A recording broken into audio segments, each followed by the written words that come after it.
আমাদেরকে বৃষ্টিতে ভিজতে হয়। বাইক চালকরা বলছে আগে 7-8 ঘন্টা দৌড়াদৌড়ি করতে পারতাম, এখন তেলের কারণে 3 ঘন্টা বাইক চালানোর সময় পাই না। জনজীবনের সকল ক্ষেত্রে এই দুঃসহ যাতনা নেমে এসেছে, আর সরকার জাতিকে বলছে তেলের কোনো অভাব নেই। এটা অবশ্য কি তেলের অভাব কার জন্য নাই এটা বলে নাই। কারো কারো লোক ড্রাম ভর্তি করে নিজেদের ঘরে বাঁশ জাড়ে গোয়াল করে বিভিন্ন জায়গায় তারা তেল রেখে দিয়েছে। পাম্পে তেল পাওয়া যায় না, লেখা আছে তেল নাই বন্ধ, কিন্তু ওখানে গেলে তেল পাওয়া যায়। 120 টাকা দামের তেল ওখানে গেলে 300 টাকায় পাওয়া যায়। এইভাবে জ্বালানির পর পাওয়ার নির্ভরশীল। শুধু গাড়ির চাকা চলে না, শুধু ফ্যান ঘুরে না, শুধু বাতি চলে না, এই জ্বালানিতে সমাজের চাকা চলে, মিল ফ্যাক্টরি ইন্ডাস্ট্রির চাকা চলে, পাবলিক ট্রান্সপোর্ট চলে। এটা লজ্জার ব্যাপার। সরকার কেন সবাইকে নিয়ে খোলা মনে বসছে না? বাস্তব অবস্থা কেন তুলে ধরছে না? আমরা সবাই এই সংকট নিরসনের অংশীদার হতে চাই। আমরা তো সংকট তৈরি করতে চাই না, কিন্তু কি জানি শুধু একটা লুকোচুরি সব ব্যাপারে আমরা লক্ষ্য করি, কি একটা অস্পষ্টতা। আমরা সরকারকে আহ্বান জানাবো এটা থেকে বের হয়ে আসে। আপনারাই বলছেন সবাই মিলে বাংলাদেশ, সবার আগে বাংলাদেশ, মিলে মিলে বাংলাদেশ। তো কোথায় সবাই মিলে বাংলাদেশ? তা তো আমরা দেখতে পাচ্ছি না। ইতিমধ্যেই সবাই মিলে বাংলাদেশ চ্যাপ্টার আউট হয়ে যাচ্ছে। আপনারা দেখেছেন একটা নির্বাচিত সরকার প্রতিষ্ঠিত হওয়ার পরে, ইন্টারিম গভর্নমেন্ট বা তার আগেও এইরকম প্রশাসকের ছড়াছড়ি ছিল। এখন সব জায়গায় প্রশাসক বসিয়ে দেওয়া হচ্ছে। সিটি কর্পোরেশন, মিউনিসিপ্যালিটি, উপজেলা পরিষদ, জেলা পরিষদ, পর্যায়ক্রমে আরো নিচে যাবেন কিনা উই ডোন্ট নো। সবাই মিলে বাংলাদেশ এতগুলা প্রশাসক নিয়োগ করলেন, এমনিই তো এটা হওয়া উচিত নয়। এমনিই সাংবিধানিক কারণে এটা বেআইনি। সংবিধানে লেখা আছে বাংলাদেশের সকল স্তরের স্থানীয় সরকারে শুধুমাত্র নির্বাচিত জনপ্রতিনিধিরা এই দায়িত্ব পালন করবেন। আপনারা সব জায়গায় বসিয়ে দিচ্ছেন প্রশাসন, সব দলের লোক। কেউ কেউ জাতীয় সংসদ নির্বাচনে অংশগ্রহণ করেছেন, এখানে তারা সফল হননি, জনগণের ম্যান্ডেট পেতে সমর্থন পাননি। এখন তাদেরকে আরো আরো বড় বড় জায়গায় বসাই দেওয়া হচ্ছে। আশ্চর্য। আপনারা বলেন সার্বভৌমত্ব জনগণের, এদেশের মালিক জনগণ, তো কোথায়? জনগণকে আপনারা তো গুরুত্ব দিচ্ছেন না। এই জনগণই তো 12 তারিখ ফেব্রুয়ারি মাসের 2টা ভোট দিয়েছিল, একটা জাতীয় সংসদে আর একটা গণভোটে হা। আপনারা ভিতরে ভিতরে না ছিলেন, কিন্তু প্রকাশ্যে আপনারাও হা বলেছেন। আপনারা এখন বলছেন জনগণ 51% আপনাদেরকে ভোট দিয়েছে, তো ওখানে যে জনগণ 70% ভোট দিয়েছে, 51 বড় না 68 বড়? আপনি 68 ভাগ জনগণের মতামতকে উপেক্ষা করছেন আর 51 ভাগের কথা বলছেন। এর নাম গণতন্ত্র? ওনারা বলছেন সংবিধানে গণভোট নাই। আমাদের প্রশ্ন, এই দলটির জন্ম যার হাতে, তার হাতেই প্রথম বাংলাদেশে গণভোট অনুষ্ঠিত হয়েছিল। তখন কি সংবিধানে সেই গণভোটের প্রভিশন ছিল? তখন যদি এটা জায়েজ হয়ে থাকে, এখন না জায়েজ হয় কিভাবে? জনগণের প্রয়োজন। গণভোট হচ্ছে কনস্টিটিউশনের উপরে সুপ্রিম অথরিটি। জনগণের সুপ্রিম অভিপ্রায় হচ্ছে চূড়ান্ত সংবিধান। সম্মানিত বন্ধুগণ, তারপরে এরশাদ সাহেব একটা করেছেন, ওইটা নিয়ে কথা বলছি। এরপরে করেছেন বেগম খালেদা জিয়া। তো সেই 3টা গণভোট বাংলাদেশে তার ফল বাস্তবায়িত হয়েছে। 4র্থ গণভোট, যেখানে এসে বিভিন্ন দল ছিল, মত ছিল, সবাই মিলে একমত। শুধু তাই না, সবার আগে বিএনপির প্রতিনিধি বলেছেন সংস্কারের প্রস্তাবগুলো আইনগতভাবে বাস্তবায়ন করতে হলে গণভোটের প্রস্তাব দিচ্ছে। প্রস্তাব দিলেন গণভোটের। আমরা ইলেকশনের দিন পর্যন্ত সবাই এক ছিলাম। এরপরে যখন দেখলেন যে আপনারা যেভাবেই হোক, যে মেকানিজমেই হোক, আপনারা 2/3 বেশি হয়ে গেছে, তখন রাতারাতি আপনাদের মত বদলে গেল। আমরা তো আমাদের জায়গায় আছি। জাতিকে বলেছিলাম আপনারা প্রতিনিধিত্বের জন্য আমাদেরকে একটা ভোট দিবেন আমাদের প্রতি, আর রাষ্ট্র মেরামতের জন্য, নতুন একটি প্রত্যাশার বাংলাদেশ গড়ে তোলার জন্য আপনারা গণভোটে হাত দেবেন। জনগণ দিয়েছে, তারা এখন মানবেন না। এখন তারা সংবিধান সংশোধন করবেন। সাংবাদিক বন্ধুরা জিজ্ঞেস করে সংশোধন আর সংস্কারের তফাৎ। একটা হচ্ছে পুরানা জামা ছিঁড়ে গেছে, ওইটাকে কেটে ঝুলা দিয়ে পরানো। আরেকটা হচ্ছে গায়ের জামার 3টা অংশ, ছেঁড়া অংশটা পুরা ফেলে দিয়ে সেখানে নতুন জামা পরানো। আমরা ওই কাটা ছেঁড়া জামার জাতির গায়ে পরাতে চাই না। এই সংবিধান 17 বার 16 বার সংশোধন হয়েছে। এত সংশোধনের পথে ফেসিবাদ আসলো কিভাবে? সংবিধানের যে ধারাগুলোর কারণে ফেসিবাদ জন্ম নেয়, আমরা ওই ধারাগুলাই সংবিধান থেকে আমরা নির্বাচনের মাধ্যমে সংস্কার করতে চাই। সরকারি দল বলছেন তারা সংস্কার মানবেন না, তারা সংশোধন করবেন। আমরা তাদেরকে অনুরোধ করব, যদি গণতন্ত্রে আমরা সবাই বিশ্বাসী হই, আসুন গণভোটে আমরা সবাই এক হয়ে যাই। হ্যাঁ, সংগঠন তারা তৈরি করেছেন, এর নিরসন হওয়ার কথা ছিল 15 মার্চের ভিতরে। আপনারা আপনাদের দায়িত্ব পালন করেন না, এই জন্য এই সংকট তৈরি হয়েছে। আমরা 2টা শপথ দিয়েছি, আপনারা একটা নিয়েছেন। আপনাদের দায়িত্ব ছিল সংস্কার পরিষদের সভা আহ্বান করার জন্য দায়িত্বশীল ব্যক্তিকে লিখিত অনুরোধ জানানো। আপনারা শুধু অনুরোধ করেছেন জাতীয় সংসদ অধিবেশনের জন্য, সংস্কার পরিষদের জন্য করেন নাই। আপনারা আপনাদের দায়িত্ব পালনে ব্যর্থ হয়েছেন এবং জনগণের সাথে দেওয়া কথা আপনারা লঙ্ঘন করেছেন। আমরা আমাদের জায়গায় রয়ে গেছি। আমরা সরকারি দলকে বলবো, এখনো সময় হাতছাড়া হয়ে যায়নি। আমরা চেয়েছিলাম সংসদের ভিতরে সমাধান হোক, আপনারা সুযোগ গ্রহণ করেননি। আমাদেরকে ঠেলে জনগণের এই রায় বাস্তবায়ন করার জন্য জনগণের কাছে আপনারা আমাদেরকে আসতে বাধ্য করেছেন।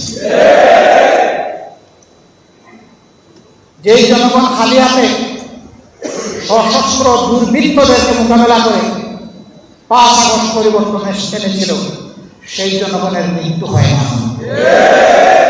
এই জনগণ এখনো জীবিত, এখনো জাগ্রত।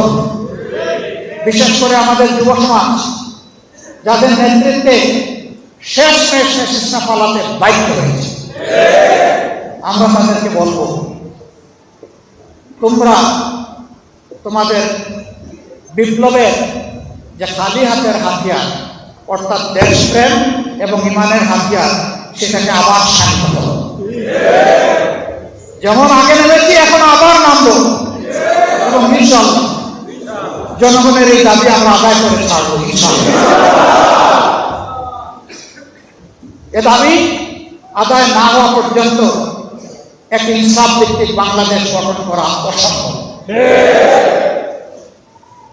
ফেসিবাদ একটা রোগ, নির্দিষ্ট রোগী মারা গেলেও ফেসিবাদ মারা গেছে এটা বলতে পারবেন না।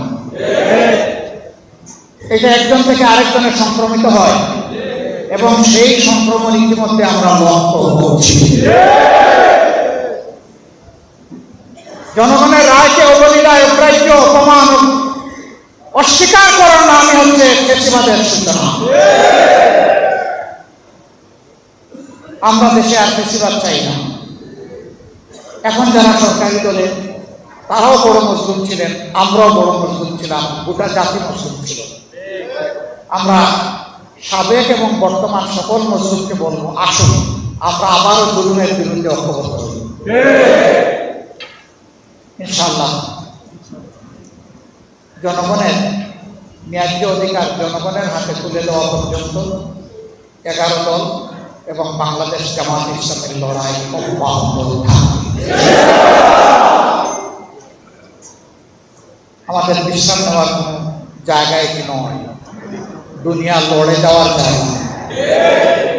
আল্লাহ তাআলা যদি মেহেরবানি করেন বিশ্রাম আমরা নেব, আল্লাহ তাআলার জিম্মায় নেব ইনশাআল্লাহ।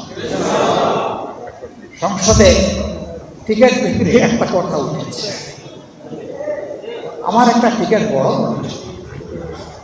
আপনাদের কারো কাছে আছে জান্নাতের টিকিট? নাই। আচ্ছা, পাবলিকের কাছে পাইলাম। সাংবাদিক বন্ধুগণ, আপনাদের কাছে কি জান্নাতের কোনো টিকিট আছে? আপনাদের কাছেও নাই, এখানেও পাওয়া গেল। এবার সংসদে যারা বলেছেন তাদের কাছে আমরা টিকিট চাই, যে ওই টিকিট একটা টিকিট হলে আমাদের দেবে। দেখি এই টিকিটটা কে ইস্যু করলো, আমরা একটু দেখতে চাই। কাউকে বোকা ভাবার কোনো কারণ নেই। আমি শুধু জ্ঞানী, আমি শুধু চালাক, আর বাকি সমস্ত লোক হবে, এটা যেন কেউ চিন্তা না করে। যার যার জায়গায় সবাই 3.5 হাত একেবারে কাটায়। এখন মিডিয়ায় ভাসছে কারা কারা জান্নাতের টিকিট বিক্রি করেছে।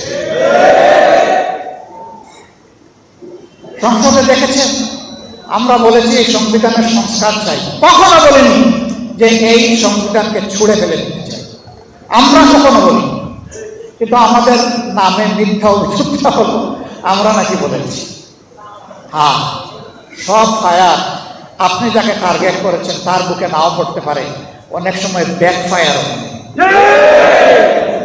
এটি ব্যাক ফায়ার করেছে, করে নাই? আমি সম্মান রেখে বলতে চাই, এই সংবিধানের দোহাই দিয়ে যে অপশাসন, যে দুঃশাসন, যে বেশিরভাগ কায়েম হয়েছে, এর বিরুদ্ধে ফুঁসে উঠতে গিয়ে সর্বপ্রথম বিএনপি নেতা, সিনিয়র নেতা, তিনি ছিলেন স্থায়ী কমিটির সদস্য, সাবেক মন্ত্রী জনাব এম.কে. আনোয়ার এই কথাটা জাতীয় প্রেস ক্লাবে বলেছিলেন। তিনি বলেছিলেন এই সরকার, ফ্যাসিবাদী সরকার পরিবর্তন হলে এই সংবিধানকে আমরা ডাস্টবিনে ছুড়ে দেব।